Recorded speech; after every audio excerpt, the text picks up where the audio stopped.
Okay, in this video we're going to talk about the lever that he uses for animation, the sliding, and the swimming pool.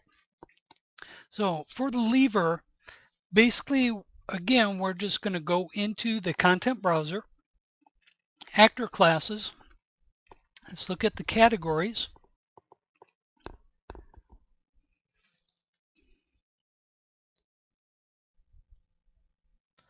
Okay, for the lever, what we need to do is go into the content browser, actor classes.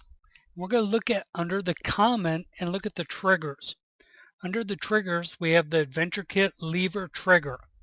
So with that selected, again, just come out, right click, and add that in here. Now with this, it's going to act just like a regular trigger, but it also has its own animation set up on it.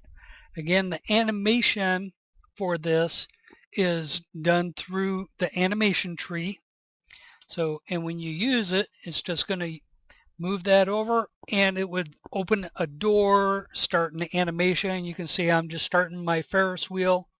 Use it again, it'd pull it back the opposite way. It would stop the animation. And that's just done through Kismet. Basically, it's just going through and creating this lever. Again, you would need to go inside the code, find the lever. Here's our lever trigger. Scroll down to the bottom.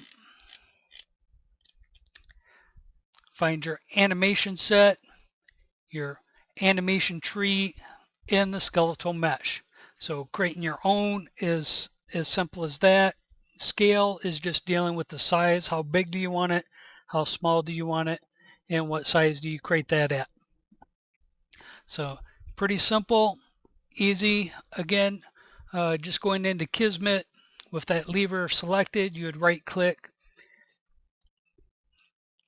And let's create a new event using that trigger. Used, touched. You'd probably want to used and set up the rest of your animations and going through that. Next, for the slide, going through the sliding. Again, this is just using materials. So simple materials out here to create your character to slide. So let's go into the content browser. Just make sure that it's applied to your static mesh. Let's go through, find the materials. Let's open up the materials. And you can see off this one, I just used a vector color. And basically all we're doing is looking under the physical materials using that slide. So if we go find that in the content browser, creating that physical material, again coming down, creating that Adventure Kit physical material property, and is slide. And make sure that you add that to your materials. So again, pretty simple, nothing hard. The final one out here is the swimming pool.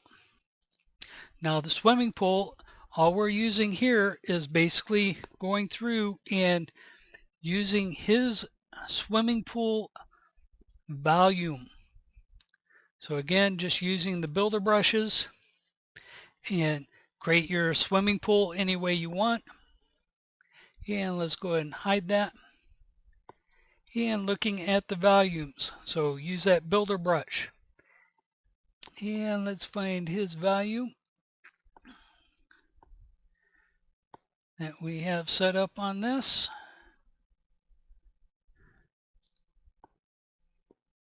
Dun, dun, dun, dun. That's the post process. And I probably just have them too close together.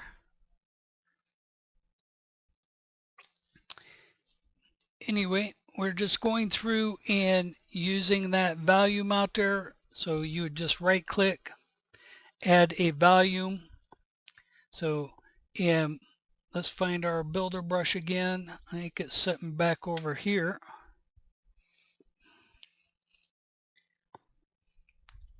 You just right click, add volume, and add that Adventure Kit water volume. And then you could use his animations going through. And that has the diving and simple things like that. The rest of it is just like any other regular water volume. So create that plane on top for the water, things like that. Now that actually brings us to the end of the video training. I will have one more set up as a bonus. So outside of that, thanks for watching the video trainings, and I hope you guys enjoy this.